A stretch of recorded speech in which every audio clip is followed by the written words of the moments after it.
that was a name that needed to be presented.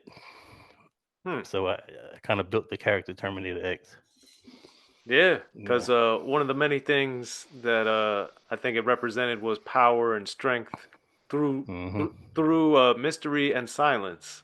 So Yeah. what with that being said, was it right out the gate that you were like, I'm not going to talk, I'm not going to do interviews, or is that something that evolved Well, over time? I'm gonna tell you the truth. It kind of got created because I have like social anxiety, so you can probably tell in this interview I'm not the greatest. I've come a long way. It was you put a mic in front of me, I freeze up, can't think, can't answer questions because I just. But so that's initially the reason. It was like, yeah, we don't need him doing interviews. It's just true story. I'm not afraid to tell. It is what it is. So then it turned into the silent assassin. It developed, more into the thing. But yeah, that's that's really why I didn't initially speak. Hmm. And with Yeah. with that was that something that you were cool with, or they just told you like, "Hey, man, nah," or you had no interest in it at all, or how did it work? Well, because of my social anxiety, I understood it and didn't have a problem with it. So I said, Okay, okay, it makes sense. gotcha. Now, how was Yeah. it then? Given that you had gotten some success on Long Island and maybe the surrounding areas with your parties and with Spectrum, how did that? Was it you were fine performing, or did you also have to go through getting past the performance anxiety as well? No, I didn't have a problem DJing. DJing, I loved DJing, so that was easy. The first time I like, and this is just not me, anybody. The most nervous I ever got was our first tour with the Beastie Boys. The first time coming out on stage, I mean, obviously I did it, but I was nervous. Like I don't, but I don't think that's social anxiety. That's just normal human behavior. you know, Yeah, I was gonna I'm say sure. you never done them Yeah, before. yeah, yeah, yeah. I don't have a problem getting on the turntables. In fact, friends of mine were like, "Man, you turn into, you're Norman Rogers behind the stage, but you get on that stage, you turn into Terminator X. It's like I saw through various things about Michael Jackson. He was kind of the same. I'm not comparing myself to Michael Jackson, but he's kind of the same way. He turns into. It's probably every entertainer. We're all human beings. We all who we are. But you get on the stage, you kind of you know put on that persona, be that person. That entertainer. You know who you are. Yeah. And with Mm. with that, how was it with you interacting in the group? Were you quiet most of the time, or were they with Yo Bum Rush to Show in particular? Were they asking you a lot of questions? Were you just staying to yourself? Like, how did that work? What do you mean in the studio? Yeah, in the studio or even on the road, or Um, no, I talked. I don't have any problem. We talked about whatever we needed to talk about. You know, behind the scene in the studio. Um, I am a person I kind of sit back and observe initially. Like Yo Buzz Mercer Show, that was the first album. So um you had people involved like Bill Stephanie. Um we had it was the beginnings of the Bomb Squad. So basically the Bomb Squad pretty much ran the show as far as production. So so yeah. So I gotcha. got in where I fit in, yeah. Makes sense. Okay. Yeah.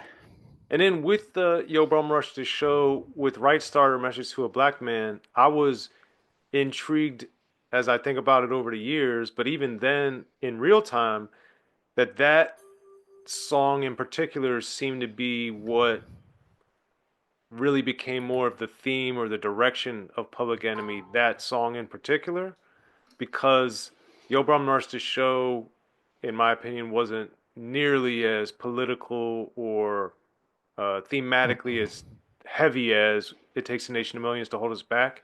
So do you remember while that song was being made, the Right Star Message to a Black Man, while that was being made or discussed or performed, Was it like, oh, this is more of what we want to do, or we want to lean into this more than My Uzi Weighs a Ton or Public Enemy number what are the other songs? No, um, no, I think well, obviously, the single Public Enemy number one was the first thing we did, but uh, that wasn't. If that was a conversation, I wasn't witness to it. That's a good point. Yeah, like Time Bomb. Chuck, you talking about you be the burger, I'll be the bun girl. Yeah, so it evolved into what it was. Um, so I Yeah. think that's mostly on Chuck. I would have to say. Um, I think